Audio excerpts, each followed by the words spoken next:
No, I'm quiet because, I mean, my brother is saying everything that has to be said. I agree with him 100%. The basic school education problem. I mean, if anybody listened to me when I went around the country 2 years ago when I was trying to do the presidential aspirant thing, one of the things I talked about was early childhood education.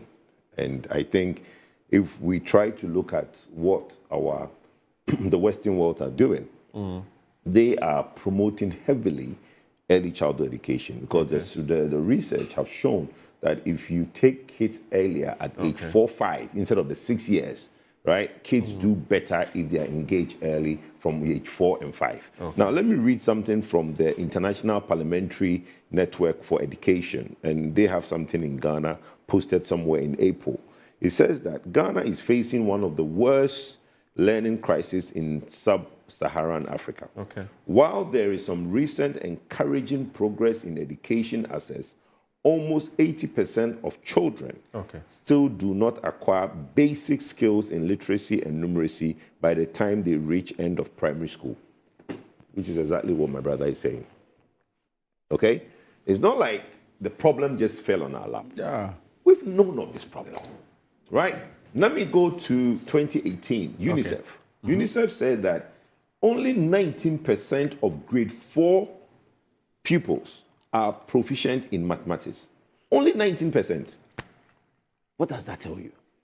So we are today surprised that APO is rampant in secondary schools because teachers, look, the first 2 years, they are trying to teach.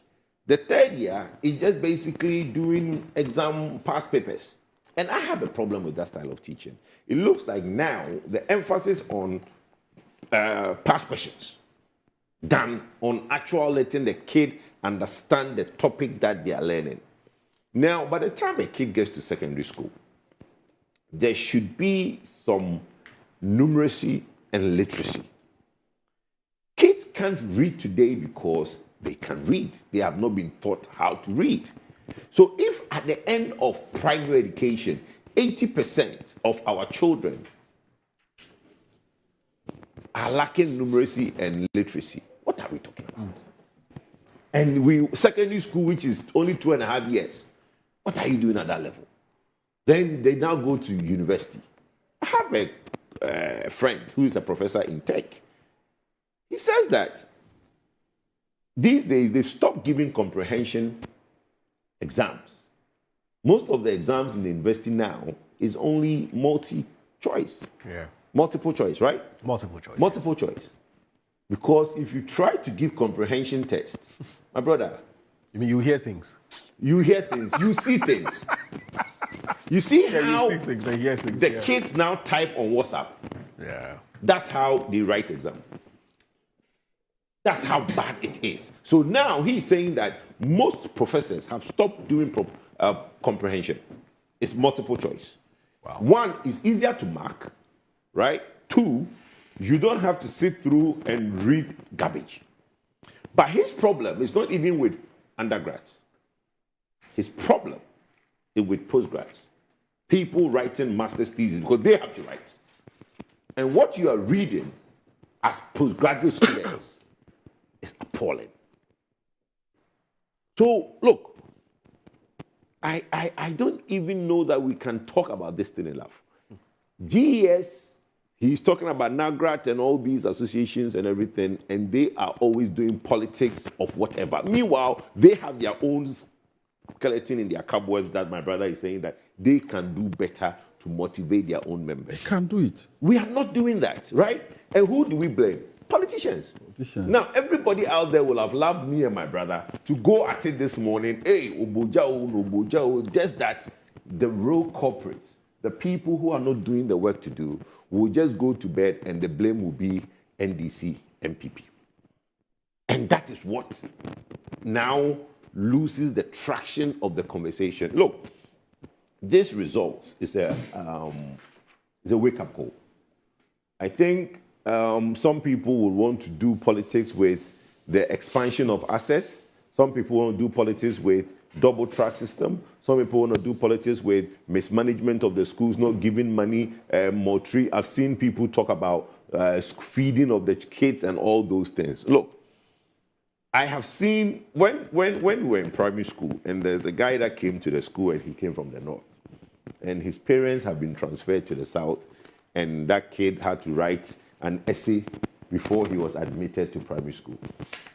The essay Mahama Bawa wrote was written on every classroom blackboard for everybody to copy. Copy. The essay, when he wrote an essay for admission into the school, all the teachers wrote it on the blackboard that everybody should copy it. That is how good that comprehension essay that boy wrote coming from the north. And in those times, we all felt the north is deprived, right? But it doesn't matter how long he has to walk to school. It doesn't matter how deprived he was.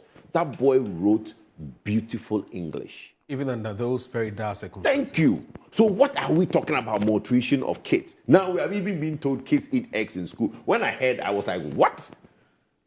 In my time, But that could there also, was no. I'm just saying that. That could also be an outlier. No, I'm just saying something. It is just because the reason why I'm saying this is because let's not be careful to use that case study as a reflection of the general. No, I'm just saying it as a passing comment that I'm even surprised to hear that kids eat eggs in school today. Because when I heard the Minister of Education, somebody said that, eggs are whatever, but they said, the school should take eggs. And I'm like, do they eat eggs in school? Yeah, they eat. And I'm told that they eat eggs in school. Yes. In our time, there were no eggs in school. Why? Which school is going to give you egg? But how much be egg? Bro, there was no egg in our diet. I'm telling you. I went to school for 5 years. So it depends on what school you attend. Bro, there was no. It depends on what school you attend. Name, for instance, from Moro, what he says is that 7 eggs in school, in the dining hall, those days. Those days. No, it was not. Yes, it wasn't. Yes. But you see, we eat pork once a year. Pork. Yeah, but you attended a hold on. Yeah, we used to eat beef once. Why it's not a proper school. Today. Go to proper school. Which school? Like at this school. Oh my God. We used to eat beef once in a term. Thank you. So, the funny thing is that, you see, let's not change let's not change this the point. You see, we even had a guy who came. You mean we've come very far? Yes. I think that's the point you're making. We've come very far. Yeah. I'm saying that certain things that pertain today in the school did not pertain in our time. Okay. So when people start using nutrition and bad feeding as an excuse, I'm saying that people have done worse and better. Yeah. People have done better in worse environments. Right. And that did not stop them. So look, the most important thing I want to say on this issue is that there should be an investigation. Okay. The foundation is broken. Right. And I think Honorable Haruna, within his tenure, should take a big look at basic education. Okay. Because we've lost a generation. The kids in secondary now going to tertiary, I think we lost them. Look,